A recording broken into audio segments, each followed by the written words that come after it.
A scavenger's find. The twin suns of Zerion 7 beat down mercilessly on the endless expanse of crystalline desert that stretched beyond the horizon. The heat shimmers danced across the surface like living things, distorting the view of the scattered metal debris that dotted the landscape. This was the Kepler Desert, a graveyard of ships from a dozen different species, all claimed by the unforgiving environment over the centuries. Marcus Chen wiped the sweat from his brow as he adjusted the power settings on his portable scanner. The device hummed quietly in his weathered hands, its display showing faint energy readings somewhere beneath the glittering sand. At 35, Marcus had spent the better part of 15 years combing through the wrecks of this forsaken place, searching for anything valuable enough to trade for supplies and fuel. It was a lonely existence, but it was his choice. Out here, no one asked questions about his past or why he preferred the company of dead ships to living people. His modified crawler vehicle sat nearby, its 6 wheels designed to handle the shifting crystalline terrain. The machine was cobbled together from parts he had salvaged over the years, much like everything else in his possession. Marcus prided himself on being able to fix almost anything with enough time and determination. It was a skill that had kept him alive in places where others had perished. The scanner's readings grew stronger as he moved toward a particularly large dune. Something massive was buried here, something that still held power after what could have been decades or even centuries. Marcus felt his pulse quicken. Power cells in good condition could fetch enough credits to keep him supplied for months, maybe even enough to finally leave this desert planet if he chose to. He began digging with practiced efficiency, using his sonic excavator to carefully remove layers of crystalline sand. The material was beautiful but treacherous, sharp enough to cut through most protective gear if handled carelessly. After 2 hours of steady work, the tip of his excavator struck something solid, metal by the sound of it, and not the corroded hull plating he usually found in these wrecks. As more of the structure emerged, Marcus realized he had uncovered something extraordinary. The exposed section revealed smooth, pristine metal that showed no signs of corrosion despite being buried in the desert's caustic environment. The hull design was unlike anything he had seen before, with flowing lines that seemed both ancient and advanced. Strange symbols were etched into the surface, symbols that seemed familiar though he was certain he had never seen them before. Working with renewed energy, Marcus uncovered what appeared to be an access hatch. The seal around it was intact, suggesting the ship's interior might still be pressurized. His scanner confirmed breathable atmosphere beyond the hatch, though the readings also showed something else that made him pause. Life signs. Faint, but definitely present. The hatch mechanism was complex, but seemed designed for manual operation. After several minutes of careful examination, Marcus found the emergency release. The hatch opened with a soft hiss of equalizing pressure, revealing a corridor that stretched into darkness beyond his light's reach. The air inside was stale, but breathable. Marcus removed his breathing mask and stepped through the hatch, his boots echoing against metal flooring. Emergency lighting flickered to life as he moved deeper into the vessel, triggered by motion sensors that had somehow remained functional after all this time.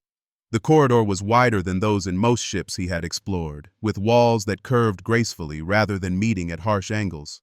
Everything about the design spoke of human engineering, but human technology more advanced than anything currently in use. The construction materials alone would be worth a fortune to the right buyers.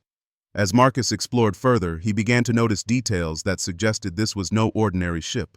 The corridors were arranged in a pattern that prioritized both efficiency and comfort, with small alcoves that might once have held artwork or personal items. This wasn't just a transport or cargo vessel. This was a ship designed for people to live aboard for extended periods.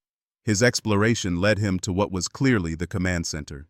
Banks of dark screens surrounded a central chair, while holographic displays flickered intermittently as the ship's system struggled with minimal power.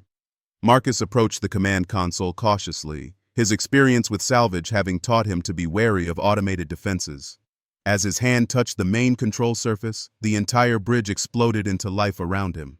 Screens activated in a cascade of light and information, holographic displays materialized throughout the space, and the gentle hum of fully functional systems filled the air. Marcus stepped back in, shock, nearly falling as the deck plates vibrated with renewed energy. A voice spoke from hidden speakers, clear and unmistakably human despite a slight synthetic quality. Biometric scan complete. Welcome aboard, Admiral Voss. It has been 317 years, 4 months and 6 days since your last system access. Marcus stared at the displays in confusion. I'm not Admiral Voss, I'm just a salvager. This is some kind of mistake. Genetic markers confirm identity match at 97.4%, the voice continued with calm certainty. Welcome home, Admiral. Ship status nominal, life support operational, cargo bay stasis systems maintaining optimal conditions for 3,247 passengers. The implications of that number hit Marcus like a physical blow. Over 3,000 people in stasis aboard this ship. Not dead, but sleeping, waiting for someone to wake them. His scanner hadn't been detecting residual power from old batteries. It had been detecting the massive energy requirements of a functional stasis system. Show me the cargo bays, Marcus said, his voice barely above a whisper.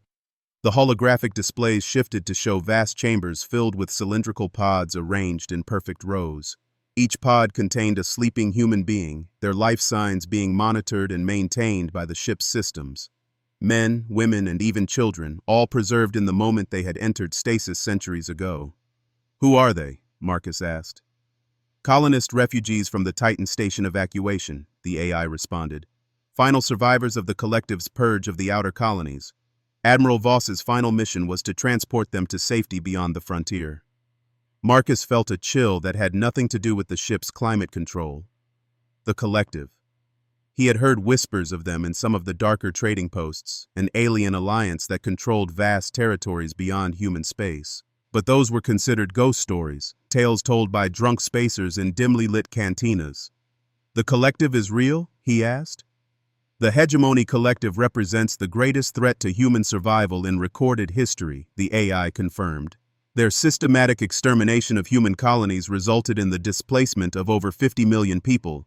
This vessel carries the last survivors of that campaign. The weight of responsibility settled on Marcus's shoulders like a physical burden. These weren't just random colonists, they were the sole survivors of what sounded like an attempted genocide. And somehow, through some quirk of genetics or fate, he had become their guardian. Why do you think I'm this Admiral Voss? Marcus asked. Genetic analysis indicates direct descendant relationship. Admiral Sarah Voss was your ancestor, most likely your great-great-grandmother based on genetic drift patterns. The ship's systems were programmed to recognize her genetic line as command authority. Marcus tried to process this information. His family history was largely unknown to him. Like many people who lived on the frontier, he had no detailed records of his ancestry. The possibility that he was descended from some legendary military commander seemed absurd, but the ship's AI seemed absolutely certain. What happened to the Admiral? Why didn't she complete the mission? Admiral Voss died during the final engagement with collective forces at the edge of this system. Her last order was to hide the ship and wait for either the threat to pass or for a member of her genetic line to assume command. The holographic displays shifted again, showing external views of the desert around the ship.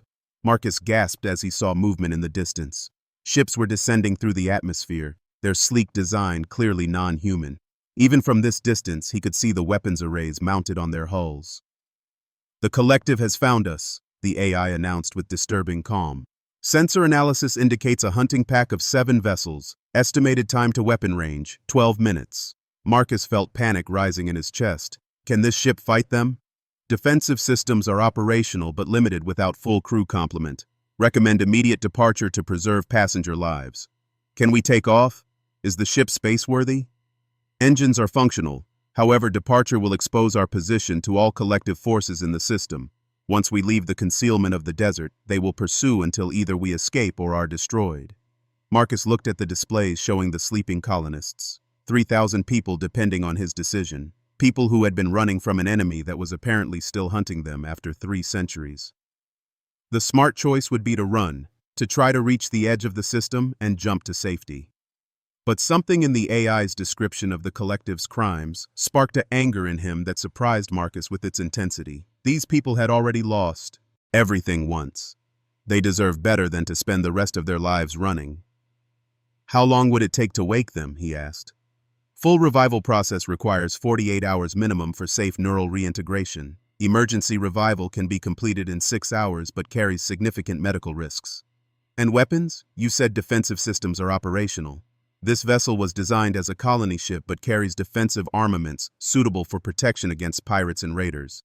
Against a collective hunting pack, our chances of victory are approximately 15%. Marcus stared at the approaching ships on the display. 15% wasn't good odds, but it wasn't zero. And sometimes, impossible odds were exactly what humans needed to prove what they were capable of. AI, what's your designation? He asked. I am Sarah, Strategic Analysis and Resource Allocation Hierarchy. I was programmed by Admiral Voss to serve as both tactical advisor and ship management system. Sarah, I'm not Admiral Voss. I'm not a military commander or a hero. I'm just a man who fixes broken things and tries to survive. But these people deserve a chance to live free instead of spending eternity running from monsters. He placed his hand firmly on the command console. I accept command of this vessel. Prepare for emergency departure and begin revival procedures for essential personnel. If the collective wants these people, they're going to have to go through me to get them. Command authorization accepted, Sarah responded. Admiral Chen, your orders are acknowledged. Beginning emergency departure sequence. May I suggest we wake the senior staff first? There are several individuals among the passengers who could assist with ship operations.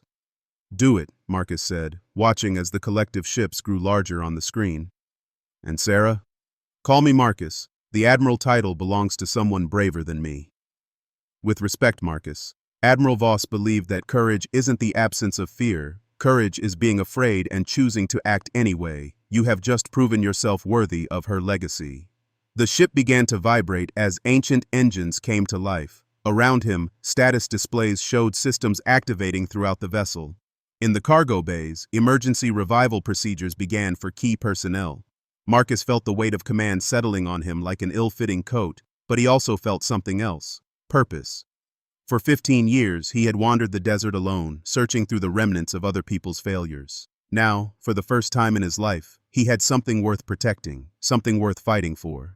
The collective ships were only minutes away, but Marcus Chen was no longer running. The descendants of Admiral Sarah Voss were going to make their stand. The real question was whether 3 centuries of sleep had taught humanity anything new about how to win impossible battles. As the ship broke free from the crystalline dunes and climbed towards space, Marcus prepared to find out. The sleeping colonists were counting on him, whether they knew it or not, and he would not let them down. Ghosts of War. The ancient colony ship's sanctuary shuddered as it broke free from Zerion 7's atmosphere, its hull groaning under stresses it hadn't experienced in over 3 centuries. Marcus gripped the command chair as the inertial dampeners struggled to compensate for the sudden acceleration. Through the viewports, he could see the pursuing collective ships adjusting their course to intercept. Hull integrity holding at 92%, Sarah reported, her synthetic voice maintaining perfect calm despite their desperate situation. However, prolonged combat maneuvering may compromise structural stability. Marcus studied the tactical display that had materialized before him. 7 collective vessels, each one sleeker and more advanced than anything in current human space. Their formation spoke of centuries of military experience, positioning themselves to cut off every possible escape route. How long until the first passengers are revived, he asked. Initial revival cycle will complete in 43 minutes. However, full cognitive function may require additional time for neural stabilization. 43 minutes. Marcus doubted they had that long before the collective ships closed to weapon range. He needed help now, not in 3/4 of an hour. Sarah, can you access Admiral Voss's personal logs? I need to understand what we're really up against. Accessing historical records, the AI responded. A holographic display materialized, showing the image of a woman in her 50s with steel-gray hair and eyes that held the weight of command.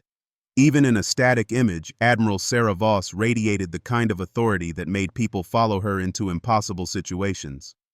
Personal log, Admiral Sarah Voss, stardate 2387.156. The recording began. The collective's final assault on the outer colonies has exceeded our worst projections. Titan Station fell yesterday. Europa Outpost went dark 6 hours ago. We estimate less than 10,000 civilian survivors remain from a population of 57 million.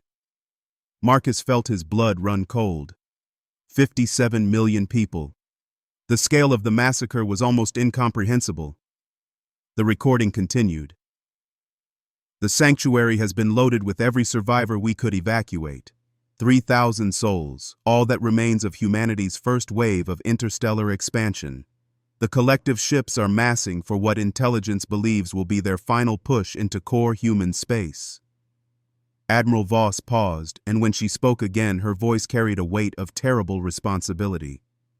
Command has ordered all remaining fleet assets to make a final stand at the Saturn defense line. I've been instructed to deliver the refugees to the inner colonies and report for duty. Her expression hardened. I will not comply with those orders. Marcus leaned forward, understanding beginning to dawn. The inner colonies are already compromised, Voss continued. Collective infiltrators have been operating throughout human space for months. Taking these people there would be delivering them directly to their executioners. Instead, the sanctuary will proceed to unmapped space beyond the frontier. We'll find a world where these people can rebuild, far from the collective's reach. The recording ended, leaving Marcus staring at the tactical display. The pursuing ships were closing rapidly, their weapons charging for what would likely be a devastating first strike. She was right, wasn't she? Marcus asked. The inner colonies fell? Historical analysis suggests Admiral Voss's assessment was accurate, Sarah confirmed. Long-range communications from that period indicate the collapse of organized human resistance within 6 months of the sanctuary's departure. A new alarm sounded. Revival Bay 1 reporting successful awakening of senior personnel, Sarah announced. Chief Engineer Zara Kim is requesting immediate access to the bridge. Send her up, Marcus said, grateful for any help he could get. The bridge doors opened moments later to admit a woman who appeared to be in her early 30s, though Marcus knew she had to be centuries older. She moved with the quick, efficient gestures of someone accustomed to working under pressure, her dark hair pulled back in a practical ponytail. Her eyes swept the tactical display, taking in their situation with the kind of rapid assessment that spoke of military training. So you're the descendant Sarah told me about, she said, extending her hand. Chief Engineer Zara Kim, formerly of the Colonial Defense Force. Though I suppose that organization doesn't exist anymore. Marcus shook her hand, noting the firm grip and calloused palms of someone who worked with tools. Marcus Chen, I'm sorry to say that human space as you knew it is gone. The collective won their war. Zara's expression tightened, but she nodded with the composure of someone who had already accepted the possibility. Then we're all that's left? As far as we know, along with whatever human populations managed to survive in hiding or in uncharted space. Well then, Zara said, moving to an engineering console, we'd better not let them finish the job. Sarah, give me a full systems report. What are we working with? As Zara familiarized herself with the ship's current status, Marcus found himself drawn back to Admiral Voss's logs. He accessed the next entry, hoping to find some tactical insight that might help them survive the next few minutes. Personal log supplemental. Voss's image appeared again, but this time she looked exhausted. We've been running for 6 days. The collective hunters are relentless. They seem to know our destination before we choose it ourselves. I'm beginning to suspect they have technology that allows them to predict our movements. Marcus paused the recording. Sarah, is it possible the collective can anticipate our actions? Collective vessels utilize advanced probability engines, the AI explained. They can calculate likely human responses based on psychological profiles and tactical doctrine. However, their predictions are based on historical human behavior patterns. Meaning, they may not be able to predict actions from someone with no formal military training. Your unconventional approach could provide a tactical advantage. Zara looked up from her console. The engines are in better shape than they have any right to be after 3 centuries. Sarah's maintenance protocols kept everything functional. We've got full power to shields and weapons, but... She hesitated. But what? The weapon systems are 300 years out of date. Against modern collective ships, we might as well be throwing rocks. The tactical display updated as the pursuing ships moved into attack formation. Marcus could see energy signatures building as they prepared to fire. Incoming transmission, Sarah announced. Put it through. The main screen shifted to show the interior of a collective ship. The being addressing them was tall and thin, with gray skin and eyes that seemed to shift color in the light. When it spoke, the words were translated by the ship's systems, but the tone carried through clearly, absolute certainty of victory. Human vessel, you carry property of the collective. Surrender your passengers for processing, and your deaths will be swift. Marcus felt anger rising in his chest. These people aren't property. They're refugees fleeing your genocide. Genocide? The alien's translated voice carried what might have been amusement. We prefer the term optimization. Your species' chaotic nature disrupts galactic stability. The survivors will serve better purposes as biological resources. The transmission ended, leaving Marcus staring at a blank screen. The casual dismissal of human life, the reduction of people to biological resources, sparked something primal in him. Zara, how long would it take to modify our weapons to use collective frequencies? What do you mean? Marcus was accessing memories that weren't quite his own, knowledge that seemed to flow from some deeper source. Admiral Voss mentioned that the collective ships use energy shielding tuned to their own weapon frequencies. If we could modify our output to match theirs, their shields wouldn't recognize our weapons as threats, Zara finished, understanding dawning in her eyes. It's possible, but I'd need to analyze their energy signatures first. How long? 20 minutes, maybe 30 if their encoding is complex. Marcus looked at the tactical display. The collective ships would be in weapon range in less than 10 minutes. Do it. I'll buy you the time. How? Zara asked. We can't outrun them, and our current weapons can't penetrate their shields. Marcus felt something stirring in his mind, knowledge and instincts that seemed to come from outside his own experience. For a moment he could have sworn he heard Admiral Voss's voice whispering tactical options. Sarah, does this ship have any systems not listed in the standard technical specifications? The Sanctuary was equipped with several experimental technologies during its final refit. Admiral Voss insisted on modifications that weren't included in official records, such as temporal displacement field generators. The technology was considered too dangerous for standard deployment. Zara looked up from her work. Temporal displacement? That's theoretical at best.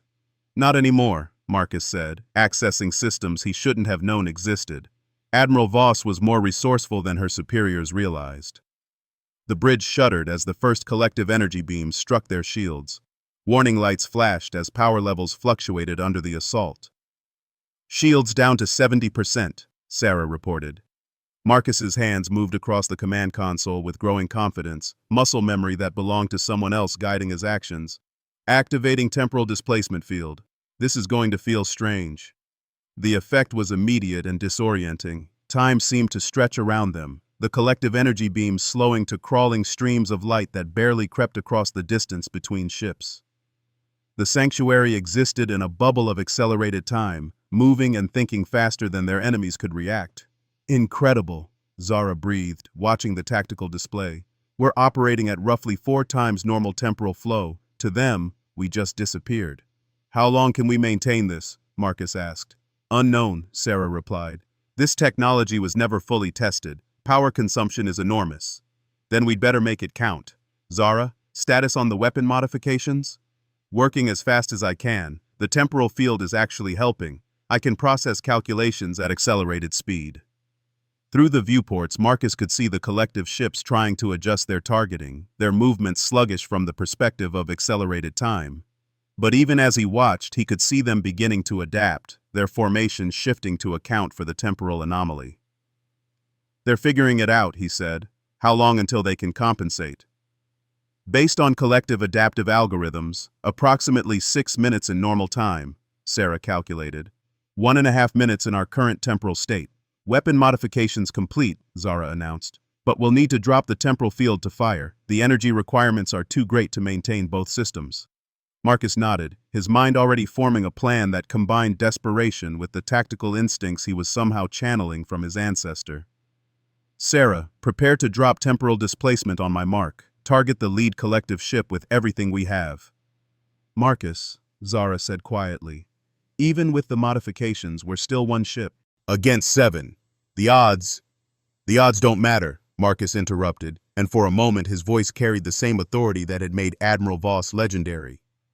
What matters is that 3,000 people are counting on us to give them a future, and I won't let them down. The temporal field collapsed, and suddenly the Sanctuary was moving at normal speed again. The collective ships immediately opened fire, but Marcus was already executing evasive maneuvers that seemed to flow from instinct rather than training. Fire, he commanded. The modified weapon struck the lead collective ship's shields, and for a moment nothing seemed to happen. Then the energy barriers collapsed, and the ship's hull began to buckle under the assault. Direct hit, Zara reported with satisfaction.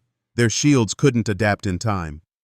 But the victory was short-lived. The remaining 6 ships adjusted their formation, and Marcus realized they were preparing for a coordinated strike that would overwhelm even their modified defenses. More passengers are reviving, Sarah announced, including several military specialists. Get them to battle stations, Marcus ordered. We're going to need every advantage we can get. As the second wave of collective attacks began, Marcus felt the weight of command settling more firmly on his shoulders. He was no longer just a salvager who had stumbled onto an ancient ship. He was the guardian of humanity's last hope, and he would fight with everything he had to ensure these people had a chance to rebuild their civilization. The battle for the future of the human race had truly begun. Legacy of Stars. The sanctuary bucked and rolled as collective energy beams hammered against its shields. Marcus gripped the command chair, his knuckles white with tension as he watched the power levels fluctuate wildly across the displays. Around the bridge, newly awakened crew members worked frantically at their stations, 3 centuries of sleep forgotten in the heat of battle. Shields down to 30%, reported Lieutenant Commander Torres, a grizzled veteran who had assumed tactical duties the moment he'd stumbled onto the bridge. We can't take much more of this. Marcus studied the tactical display, watching as the 6 remaining collective ships moved into a perfect encirclement pattern. Their movements were coordinated with the precision of a hive mind, each vessel knowing exactly where the others would be at any given moment. Zara, how many more weapon modifications can we manage? Maybe 1, if we reroute power from life support, she called from the engineering station. But Marcus, we need to face reality. We're outgunned and outnumbered. Maybe it's time to consider running. Running to where? Marcus asked. They'll follow us wherever we go. And even if we escape, what then? Spend the rest of our lives hiding while the collective hunts us across the galaxy? He activated the ship-wide communication system.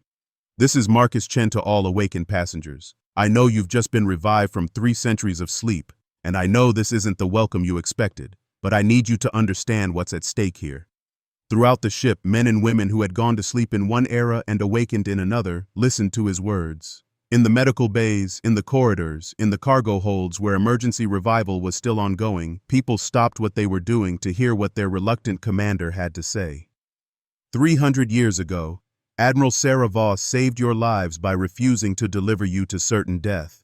She gave up everything, her career, her reputation, her life, to give you a chance at freedom.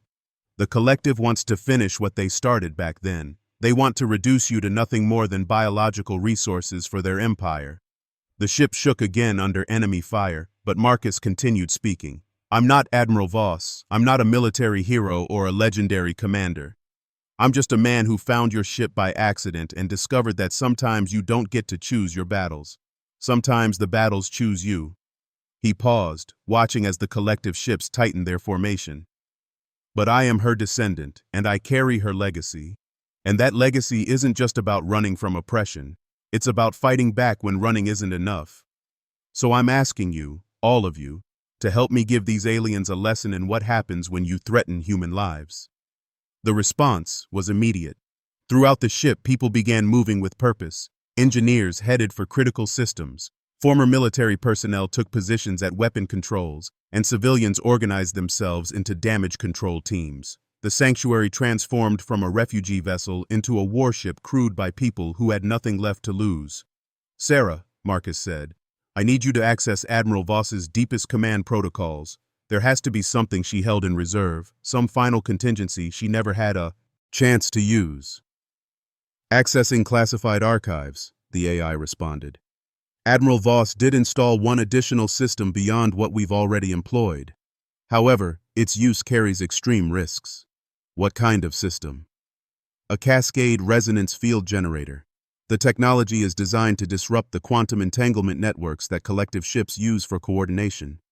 Essentially, it would blind them to each other's positions and actions. Zara looked up from her console.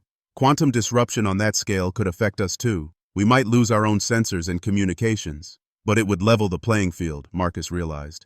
Instead of fighting a coordinated fleet, we'd be facing 6 individual ships that can't work together. The risks extend beyond sensor disruption, Sarah warned. The cascade effect could potentially damage any quantum-based technology within range. That includes the stasis systems maintaining our sleeping passengers. Marcus felt the weight of the decision settling on him like a physical burden. He could order the use of the weapon and possibly save the awakened crew while killing 3,000 sleeping refugees. Or he could refuse to use it and likely condemn everyone aboard to death or capture. There has to be another way, he said. Actually, came a new voice from the bridge entrance. There might be. Marcus turned to see a young woman entering the bridge, moving with the confident stride of someone accustomed to command. She appeared to be in her mid-20s, with short blonde hair and the kind of intense focus that spoke of exceptional intelligence. Dr. Elena Vasquez, she introduced herself. Theoretical physicist and specialist in quantum mechanics. I've been reviewing the sensor data from our engagement with the collective ships. What did you find? Marcus asked. Their coordination network has a weakness. It relies on instantaneous quantum communication across vast distances, but that communication follows predictable patterns. If we could inject false data into their network instead of simply disrupting it, we could turn their coordination against them. Torres looked up from the tactical station. You're talking about making them shoot each other? Exactly. Instead of a cascade disruption that might kill our own people, we use a focused quantum intrusion to feed their ships false targeting data. Make each ship think the others are enemy vessels. Can it be done? Marcus asked. The Sanctuary has the processing power, but someone needs to interface directly with the quantum manipulation systems. It requires real-time human decision-making that even Sarah can't replicate. Marcus understood the implication. You're talking about a direct neural link. Admiral Voss designed this ship with that capability. Someone needs to merge their consciousness with the ship's systems temporarily, becoming part of the quantum network long enough to plant the false data. What are the risks? Zara asked. Complete neural overload and death, Elena said bluntly. The human mind isn't designed to process quantum-level information streams. Even with the ship's safeguards, survival chances are minimal.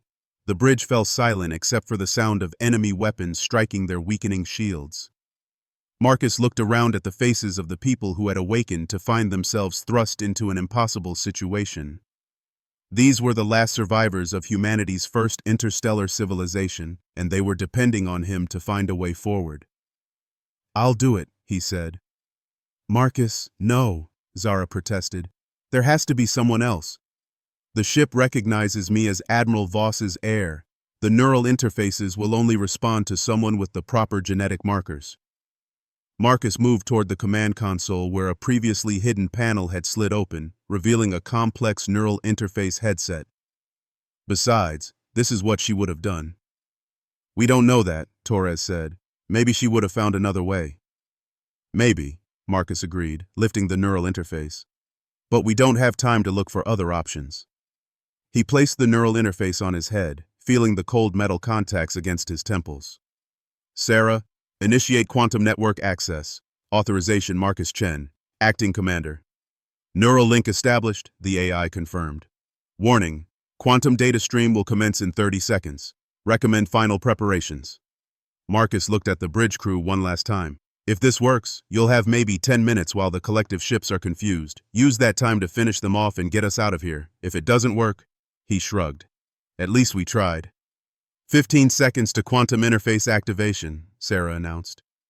Marcus, Zara said quietly. For what it's worth, I think Admiral Voss would be proud.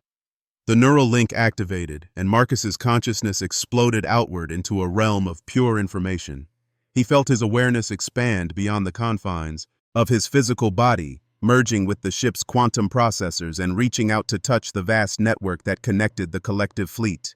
It was like swimming in an ocean of living data. Streams of information flowed around him in patterns too complex for human comprehension, yet somehow he began to understand their structure. The collective ships communicated through quantum-entangled particles, sharing tactical data and coordinating their movements through a network that spanned light years instantaneously. Marcus felt his individual consciousness beginning to fragment under the assault of pure information, but he forced himself to focus on the task at hand. He needed to find the targeting data streams and inject false information that would turn the ships against each other. The first data stream he encountered nearly overwhelmed him with its complexity. Millions of calculations per second, trajectory predictions, energy distribution patterns, threat assessments, all flowing between the ships in real time. Marcus gritted his teeth and dove deeper into the stream, searching for the targeting protocols. There, he found the section of code that identified friendly vessels versus hostile targets. With painful concentration, he began to alter the data, feeding false information into the network. To the collective ships, each other vessel would now appear as an enemy target matching the sanctuary's energy signature. The effort was like trying to hold back an avalanche with his bare hands. The quantum data streams fought against his modifications, automated systems attempting to correct what they perceived as errors. Marcus felt his consciousness stretching to the breaking point, pieces of his identity scattering into the data flow, but he held on, pouring everything he had into the deception. Somewhere in the distance, he could hear voices calling his name, but they seemed to come from another universe entirely. The quantum realm was becoming more real than physical reality, and he could feel himself beginning to dissolve into the information stream. Just as he thought his mind would shatter completely, the false data took hold. Through the quantum network, he felt the collective ship's targeting systems accepting the corrupted information. In their shared consciousness, each vessel now perceived the others as hostile human ships that needed to be destroyed. Marcus used the last of his strength to sever his connection to the quantum network, yanking his consciousness back into his physical body with an effort that felt like tearing himself apart. He collapsed in the command chair, blood streaming from his nose and ears, his vision blurred and fragmented. "It's working!" Torres shouted from the tactical station. "The collective ships are firing on each other."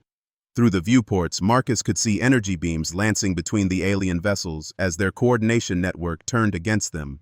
Ships that had moved with perfect synchronization moments before now attacked each other with the same deadly precision they had used against the sanctuary. 2 ships down, Torres reported. 3 more heavily damaged. The remaining ship is trying to break off, but the others are still targeting it. "Can we break free?" Marcus asked weakly, his words slurred from the neural trauma. "Already moving," Zara confirmed from the pilot station. "We're clear of their formation and accelerating toward the system's edge." "Good," Marcus managed. "Because I don't think I could do that again." Dr. Vasquez was beside him with a medical scanner, checking his vital signs. "Neural activity is stabilizing, but you've suffered significant damage. You need immediate medical attention." "Later," Marcus said, forcing himself to sit upright. "First, we need to get these people to safety." Over the next hour, the sanctuary limped toward the edge of the Xerion system while its crew worked to repair battle damage and continue the revival process. The collective ships had destroyed each other completely, their wreckage drifting in the space around the planet where the ancient human vessel had hidden for 3 centuries. "Sarah," Marcus said when he could finally speak clearly again, "scan for pursuit. Are there more collective ships in the area?" "Long-range sensors detect no additional hostile vessels. However, our quantum intrusion has likely alerted other collective forces to our presence. We should expect pursuit within days." "Then we need to find somewhere safe to complete the revival process and plan our next move." "May I suggest the Kepler Nebula?" Torres offered. "It's only 2 jumps from here, and the ionization will mask our sensor signature." Marcus nodded. "Do it, and Sarah, begin scanning for suitable worlds within the nebula. These people need a new home." As the sanctuary prepared for its first hyperspace jump in 3 centuries, Marcus found himself thinking about Admiral Sarah Voss and the choices she had made. She had sacrificed everything to save these people, but she had never seen them reach safety. That responsibility had fallen to him, a descendant she would never meet. "Marcus," Zara said quietly, joining him at the viewport where he watched the stars wheel past. "What you did back there, with the quantum link, that was beyond brave. That was heroic." "I just did what had to be done," Marcus replied. "Same as the Admiral did 300 years ago." "No," Zara said firmly. "What you did was different. Admiral Voss saved us from the collective, but you gave us something more. You gave us hope that we can fight back, that we don't have to spend our lives running." Marcus considered her words as the ship entered hyperspace, the stars stretching into lines of light around them. Maybe she was right. Maybe survival wasn't enough anymore. Maybe it was time for humanity to stop running and start building something new. "Sarah," he said, "when we reach the nebula, I want you to begin transmitting on all human emergency frequencies. Tell any survivors out there that the sanctuary is operational and that we're looking for people who want to build a new kind of civilization, one that fights back." "Understood, Marcus. May I say that Admiral Voss would approve of this course of action?" Marcus smiled, feeling some of the weight lift from his shoulders. "I think she would. And Sarah, start calling me Admiral. I think I'm finally ready for the title." As the sanctuary carried its precious cargo toward an uncertain but hopeful future, Marcus Chen reflected on how a simple salvage operation had transformed him from a lonely scavenger into the leader of humanity's rebirth. The collective had won their war 3 centuries ago, but they had underestimated the human capacity for survival, adaptation, and hope. The real war was just beginning, and this time, humanity would be ready.